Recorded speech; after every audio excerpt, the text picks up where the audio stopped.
इते वांखे हिक ॿी अहम ख़बर ॾियूं पिया। निगरान वॾे वज़ीर जस्टिस रिटायर्ड मक़बूल बाकर क़ाइदाबाद में सब रजिस्ट्रार ऑफिस जो ओचितो दौरो कयो आहे। निगरान वॾे वज़ीर तपेदारनि इरशाद ऐं इक़बाल खे गैर हाज़िर रहण ते मुअत्तल करे छॾियो। निगरान वॾे वज़ीर जस्टिस रिटायर्ड मक़बूल बाकर मुख्तियारकार खे वार्निंग बि जारी कई। मुख्तियारकार ऑफिस में घणो अमलो बि मौजूद न हो। निगरान वॾे वज़ीर ऑफिसरनि खे फेस टाइम ते कॉल करे लोकेशन मालूम कई। ब्रेकिंग न्यूज़ अवां सां शेयर करे रहिया आहियूं। निगरान वॾे वज़ीर जस्टिस रिटायर्ड मक़बूल बाकर जो क़ाइदाबाद में सब रजिस्ट्रार ऑफिस जो ओचितो दौरो।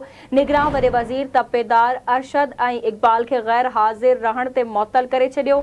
निगरान वॾे वज़ीर जस्टिस रिटायर्ड मक़बूल बाकर मुख्तियारकार खे वार्निंग जारी करे छॾी आहे। तर्जुमान मौजिब मुख्तियारकार ऑफिस में घणो अमलो मौजूद न हो, जॾहिं त निगरान वॾे वज़ीर ऑफिसरनि खे फेस टाइम कॉल करे लोकेशन बि मालूम कई।